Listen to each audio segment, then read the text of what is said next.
Good morning, good morning, good people. Good morning, good people. Today is Sabbath. Today is Saturday, and it's G.school. So, good morning, fellow humans, or as Seth Godin says, goofballs. Goofballs, not Nerf balls, not softballs or hardballs, we're goofballs, according to Seth Godin. Today is Saturday, April 5th, 2025. It is about 6 o'clock in the morning. My name is Edward Bevilacqua. Here we are at G.school, preparing for our daily podcast. So I am very happy to be here on this day, the Sabbath. And that's what we're going to talk about. But before, because there's some confusion. Now, both sides will say there is no confusion, but the confusion is, why do both sides say there is no confusion? That's the confusion. Why do both sides say there is no confusion and act differently? Perhaps we'll figure that out, or at least we'll understand the issue. So, our purpose for being here, our reason for being, is to help our students and interested people on their journey through this life, upon which we believe that the soul, our soul, transcends death, continues after death, number one. And number two, that what happens next is a function of how we live day to day. They're not just independent things. Like, it's not that you're going to get the same prize, no matter how you perform. It's going to be like all other things we observe in life, that how you play the game depends upon the outcome depends upon how you play the game. So we are here to help people learn to play the game the best way from let's do it this way, kind of the German way, four perspectives: physical, which is fitness and health, what we ingest and what we do physically, because we are a spirit that has a body. The goal is to take care of that body, be able to use the body to the maximum extent possible, to get the most out of every day, not to say, I can't do it, my body won't do what my brain, what my spirit, what my soul wants me to do. And that takes time, it takes practice. Mental, always be learning, because more and more things are happening. The rate of change is increasing. And in order to maximize what we do, how we are, we need to study every day. We need to know what's going on. 3, emotional. This is the thing that takes most people down. They don't control their emotions. They let other people control their emotions. They can't calmly, rationally find out the facts and make a decision. They get a few facts, they make a boom, bang decision, and then the facts might start creeping in, percolating up, settling down. They might come to the conclusion of, you know what, it wasn't really that big of a deal. It's not the principle of the matter, it's the effect of the matter. Or it's not the effect of the matter, it's the principle of the matter. But based upon calmness, not emotions. Finding the facts, finding what's going on, considering the intentions, rather than, here's my preconceived belief, I don't believe you, and I'm going to look for facts to support my belief, is not the way to go. And then spiritual. And here we believe that Jesus was God as man. Fully human, fully God, God as man. Morning, Maticus von Atticus. That's who Jesus was, and he came down to teach, as it says in here, where God says, "Hey, son, are you winning?" And he says, "No, Dad, they're worshiping me instead of living according to my teachings." Now, in the next version, that has been modified thanks to my help from my professor. But so the spiritual side. Okay, so that's why we's here. And it's good to see you, Maticus von Atticus. I didn't get a text from you last night after you called. Perhaps you can text me again later soon. All right, anyway, we're going to be talking about the Sabbath. The Sabbath. What is the confusion? And this is in deference to our Seventh-day Adventist friends and Jehovah's Witnesses. Boom. This is in deference to them, in support of them. In support of the Sabbath is Saturday, the last day of the week. But also to explain the standard Christian model, the basic Christian model, why all other Christians other than Seventh-day Adventists and Jehovah's Witnesses, and perhaps some other very small minorities compared to the, I think the latest statistics I saw is that there is about 10, is it a million? I think there's 1 million people who are Seventh-day Adventists, and it has high turnover. Most people who are Seventh-day Adventists do not remain that their whole life. There's like a 35% turnover every couple years. So like a third of the people drop. So people come in, they do it for a few years, and then they go away. But that's not the point. That's okay. It doesn't matter. That is not the issue. So the 1 million Seventh-day Adventists versus the 2 million other Christians, 2 billion other Christians who have adopted Sunday as the day of rest. And so it was brought to me by someone who's important to me that I made the matter more confusing. Like I created this term, the Lord's Day, and said the Sabbath, which is the Lord's Day, is on Sunday. And it's like, no, sorry, I'll clear that up. My mistake.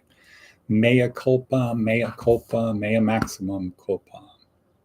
I'll clear that up. So we're here to clear up the truth.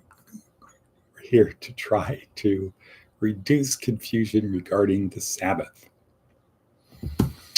Let's start with the 10 commandments. Let's start with the 4th commandment, keep holy the Sabbath. Okay, great. And the idea, if you break one commandment, you've broken them all.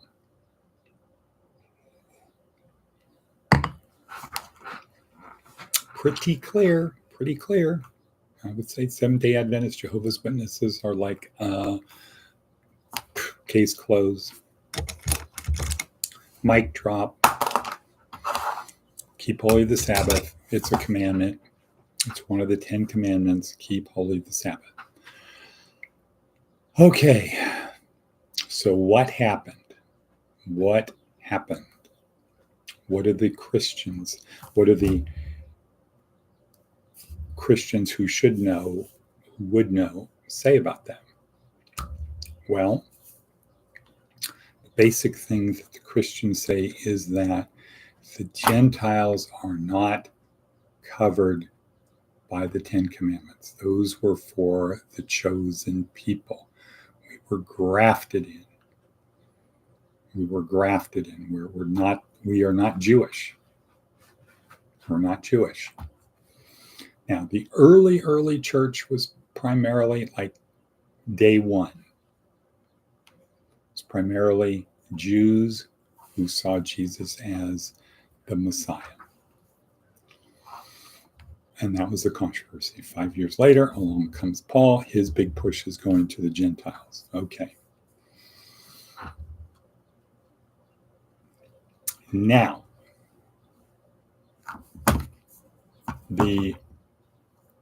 so I want to break this down in terms of Seventh-day Adventists and Jehovah's Witnesses we'll call Sabbath day keepers, and we'll refer to everyone else as the Christians.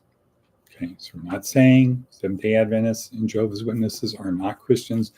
We're just creating labels here so it's clear of who we're talking about. Sabbath keepers, fourth commandment, keep holy the Sabbath.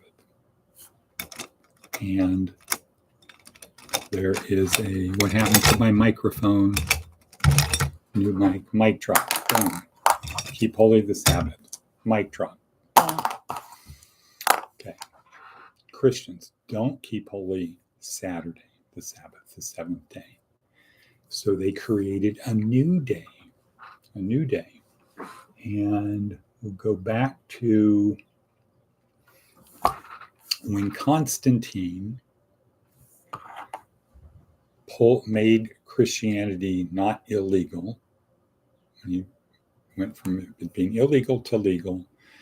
He made some other changes. So he recognized Christianity as the official religion. Well, he made it not illegal initially. By the 4th century, Emperor Constantine officially recognized Sunday as a day of rest across the Roman Empire in his decree of 321. He referred to it as the Venerable Day of the Sun, blending Christian and pagan traditions. Okay? So Constantine made Sunday the official day of rest.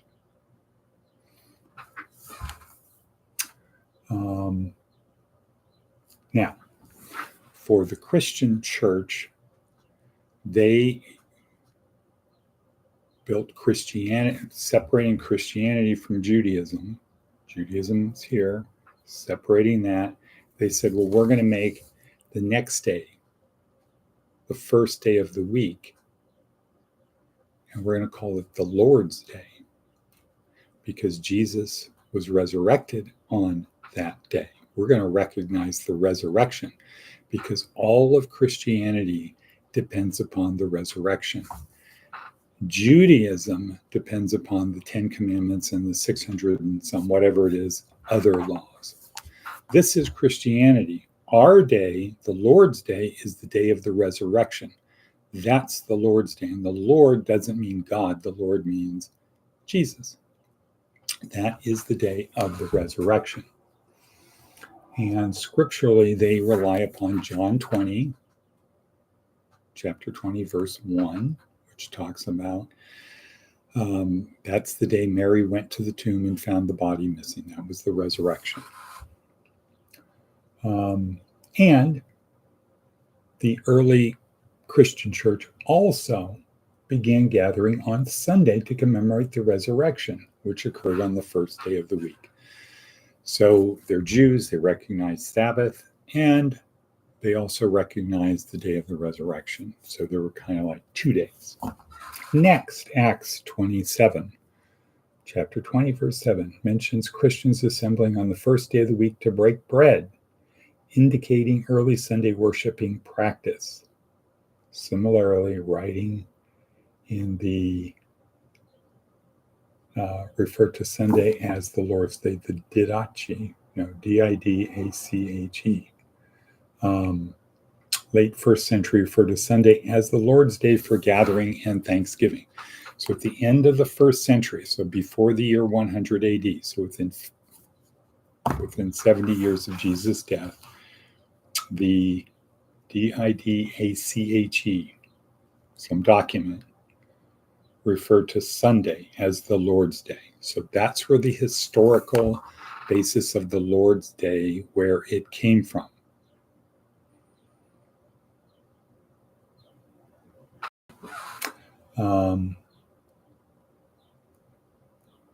Also, the descent of the Holy Spirit on Pentecost, on Sunday. Okay, for early Christian fathers such as Ignatius, around 110 AD, emphasized living according to the Lord's life rather than observing the Sabbath in Jewish manner. So what was happening is, as the followers of Jesus, the way we're doing it, they were separating from Judaism, and that's where Sunday came from. It was not the Pope that did that. There was no Pope at this time. So what's that mean? What's the point? What is the point? What is the point? I would say the point is to recognize one day and set it aside. Just like here at career school, we have weekends is G.school. Monday through Friday, we focus on the other three: physical, mental, emotional. Weekends, we focus on the spiritual side.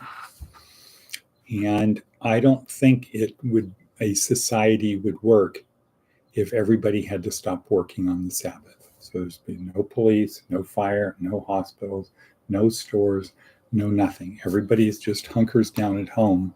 And that works in a simple society. That doesn't work in a society where you have stoplights and electricity and cars.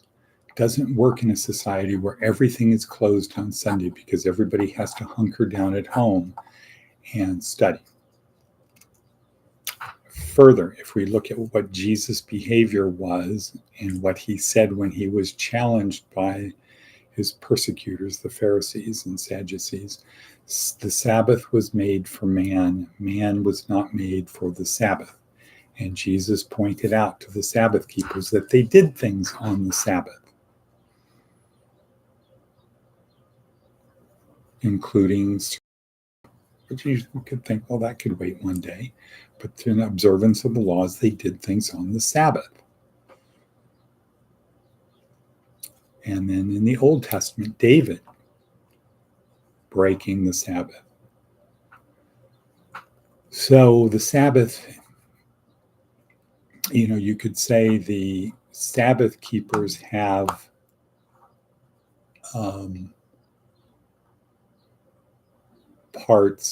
have exemptions from keeping the Sabbath. Okay, you need to keep the Sabbath, but if you have a work duty, if you have to show up for work this day, or if you have this kind of a problem, then it's okay.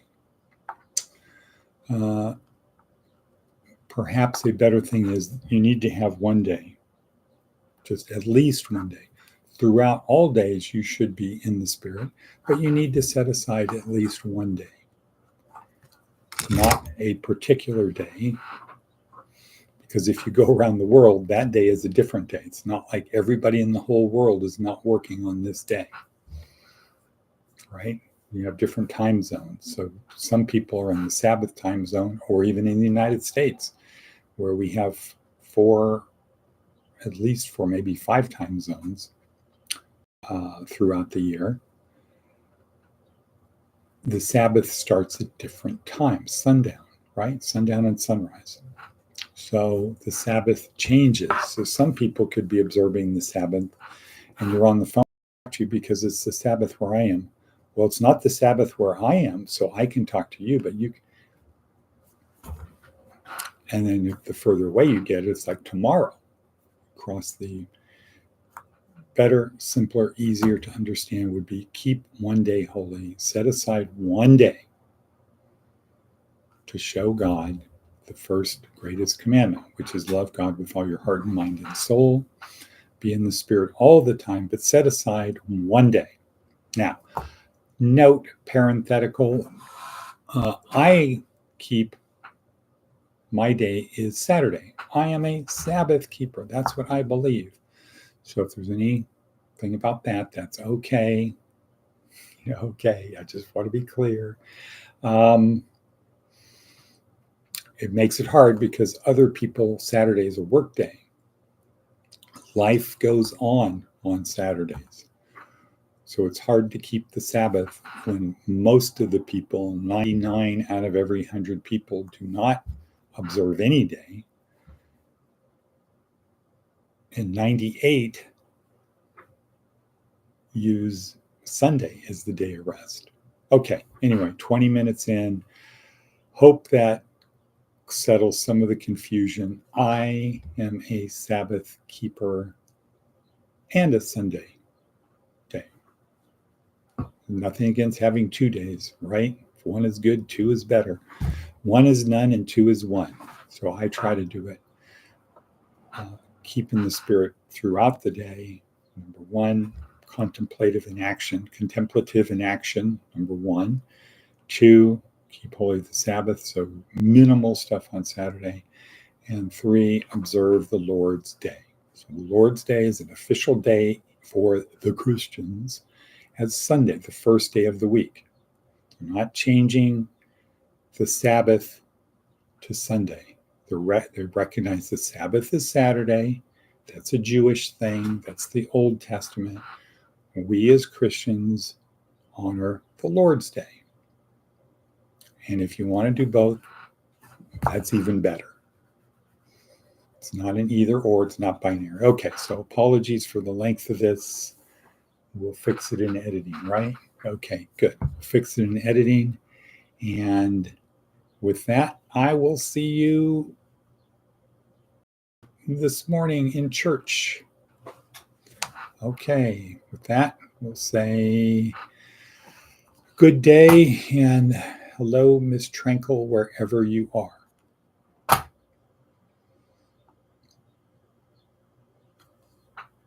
Smile. Okay. All right. Cut. Bonk, bonk, bonk, bonk.